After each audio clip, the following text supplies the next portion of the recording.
Today I'm visiting my friend William Sim's exhibition at the Visual Arts Center. Let's go in.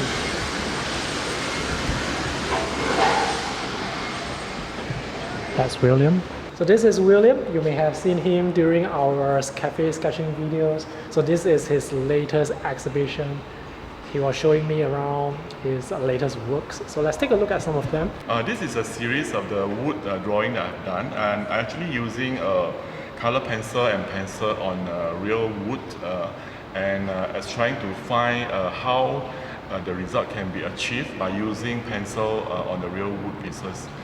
Is it very difficult to color on the wood? It's actually more challenging than paper because the wood has its natural texture. Those grain. Yeah, and the grain. So we have to be very careful, especially when it comes to a certain, like a groove, a very deep groove. If you press the pencil too dark, you will get a very nasty, strong line. So you wouldn't want that to happen, and you have to color it very carefully and always sharpen the pencil. Oh, that is a trick. So why pencil but not watercolor?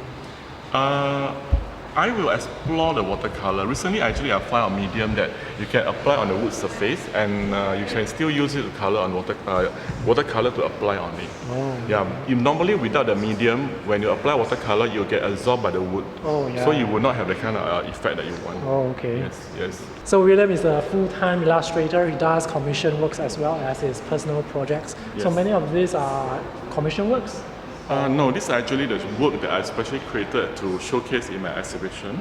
Of course, I also have other projects that collaborate with some corporate company and also my publisher as well. Oh, okay. Yes, yes. This is the biggest one. Let's take a look. This work actually, encompasses the whole art journey of my work for the past 10 years.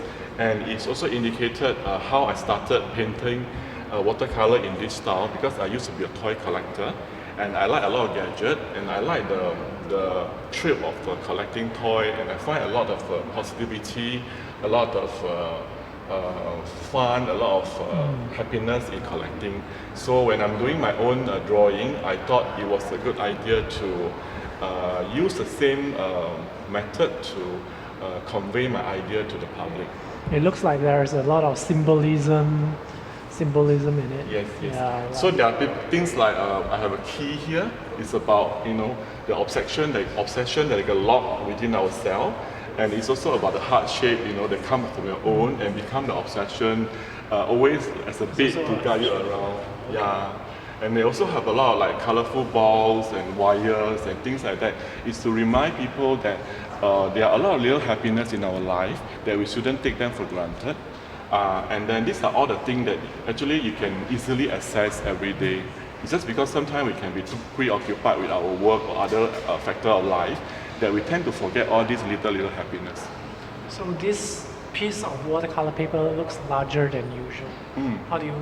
Where do you get this? This one I got it from the art material shop. It's in a roll form, and it's rather big, so I have to really stretch it on before I do apply the watercolor on it.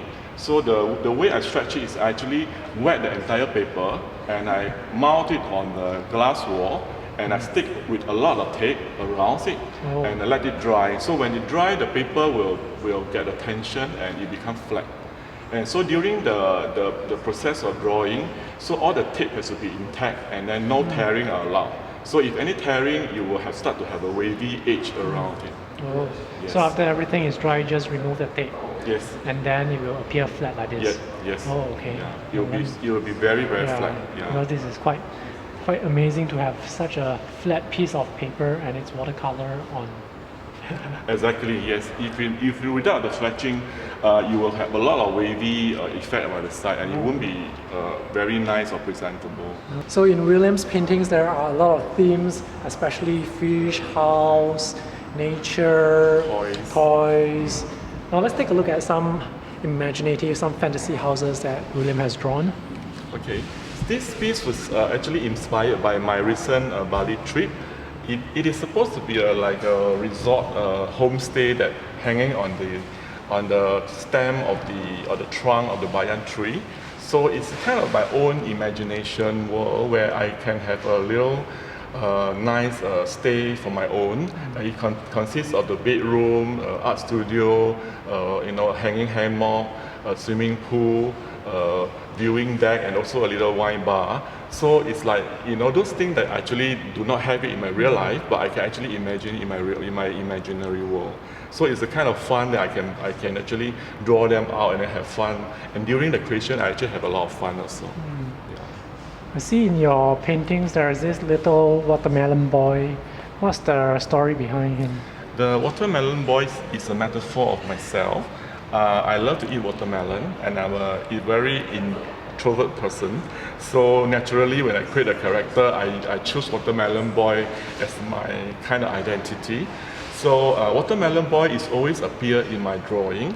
They are having fun somewhere, either dipping in the swimming pool or having a nice drawing session, or even sitting around to view the nice scenery around. So in a way, by introducing the character in the painting, I kind of feeling myself also having the same experience in another world. So, and along the way, and people get very curious about the watermelon boy, and every time when they come here, they will start to look around, where's the watermelon boy hiding, and where's my cat hiding. Yes. So at this exhibition, William is also selling some of his art books. This is an art book that collects 10 years of his work. And you can see that there are different cover designs. So why are there different cover designs? Okay, this book is it was designed by my art partner, who is actually doing the sculpture works with me as well, and he's also my my business partner in graphic design.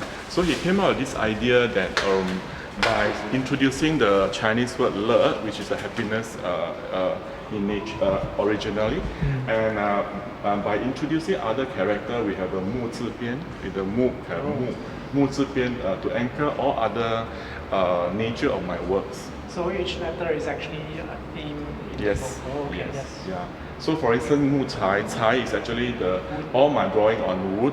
And like for instance, 沟渠 the 渠 means that it's a water ride. So any imaginary toys that are floating above the water, or any building that's hanging above the pond, will be under this category. So where is the art book sold? The art book currently is actually available at my exhibition venue, or you can actually order or email to me. I can also try to arrange and deliver to you. Okay, I will put William's contact information in the video description. Yes, that would be great. Thank you. Okay, so that's all for today's video. Thanks for watching. I will put out a special video specially just for this art book. I think you guys need to see some of his work. It's very beautiful and very detailed. Thank you very much. Alright, thanks for watching. See you guys in the next video. Okay, bye-bye. Bye. These are all the lantern, this one. This is the fullerton one, and the plant and all that happiness. Stag-horn fern. Some ferns, I can't remember. It's just stag-horn fern, I think. Well, this book is very thick. How many pages? 288. 288. And this